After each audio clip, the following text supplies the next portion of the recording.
আসসালামু আলাইকুম, welcome to our channel family fun with cooks. আজকে আপনাদেরকে দেখাবো ইলিশ মাছ কাটা। তো আমি এখানে প্রথমেই ইলিশ মাছের আঁশ ছাড়িয়ে নিচ্ছি চামচ দিয়ে। দেখুন, যারা বটি দিয়ে ছাড়াতে পারেন না, বটি দিয়ে ছাড়াতে গেলে অনেক সময় মাছটা কেটে কেটে যায়, সেক্ষেত্রে এইভাবে চামচ দিয়ে ছাড়াবেন। আমি একটা ছোটো চায়ের চামচ নিয়ে নিয়েছি, আপনারা চাইলে বড় যে কোনো চামচ নিতে পারেন। তবে চামচটা যদি একটু পাতলা হয়, মানে একটু নর্মাল যে চামচগুলো, একটু মোটা ভারী চামচগুলো হলে আঁশ ছাড়াতে কষ্ট হয়, সেক্ষেত্রে আমি পাতলা একদম নর্মাল, মানে ওই যে হরেক মালের ভ্যান থেকে যেসব চামচগুলো কিনতে পাওয়া যায় ওইসব চামচগুলো হলে ভালো, ওগুলো একটু পাতলা থাকে। তো আমি মাছের এক সাইডের আঁশ ছাড়িয়ে নিয়েছি, অপর সাইডও ছাড়িয়ে নেব, নিয়ে আমি মাছটাকে এবার কাটার ভিডিও দেখাবো। তো আমার মাছের দুই সাইডের আঁশ ছাড়ানো শেষ, এবার আমি কাটাগুলো কেটে নিচ্ছি। এক্সট্রা যে কাটাগুলো আছে কানের কাছে, পিঠের কাছে, পেটের কাছে, সেই কাটাগুলো কেটে নেব। আসলে মাছ কাটার ভিডিও বলতে গেলে একটু অসুবিধাই হয়, বলা যায়, মানে বুঝিয়ে বলা যায় না, এটা দেখে করার বিষয়।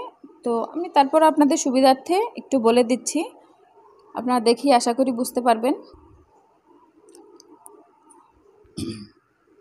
মাছ হয়তো সবাই কাটতে পারে কম বেশি, কিন্তু যারা নতুন গৃহিণী আপু অথবা ব্যাচেলার ভাই, তাদের জন্য এই ভিডিওটা।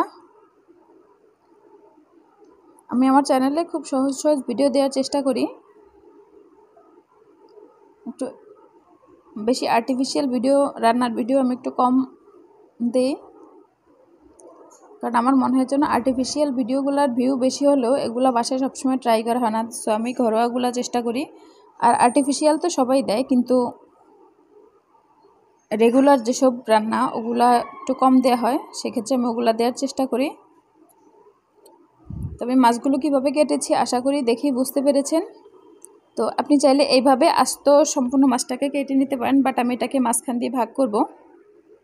আস্ত কাটার নিয়মটা তো বুঝতেই পেরেছেন, আমি লেজের দিক থেকে যেভাবে দুইটা মাছ কেটেছি, সম্পূর্ণ মাছটা এভাবে কেটে নিলেই আস্তে আস্তে করে কাটা হবে। বাট পিঠের আর কোলের আলাদা করার ক্ষেত্রে যেই সিস্টেমটা, ওইটা দেখাচ্ছি।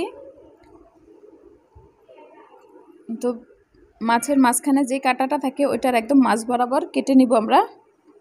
পিঠের মাছগুলো কেটেছি, এবার কোলের মাছটা। আপনারা যদি ডিম বের করতে চান, সেক্ষেত্রে এভাবে হাত দিয়ে চাপ দিয়ে ডিমটাকে বের করে নিতে পারেন।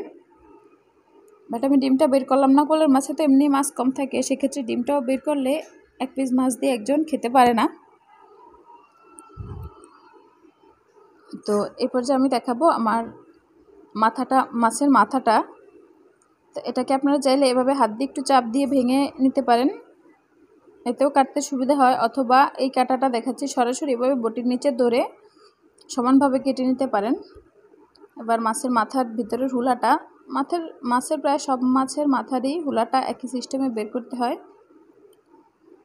তো আমি প্রথমে ভিতরে যে পাটাটা ওটা বের করে নিচ্ছি, নিয়ে এবার এই পাশ থেকে চেপে চেপে ওই পাশ দিয়ে বের করে নিলাম ডান দিয়ে।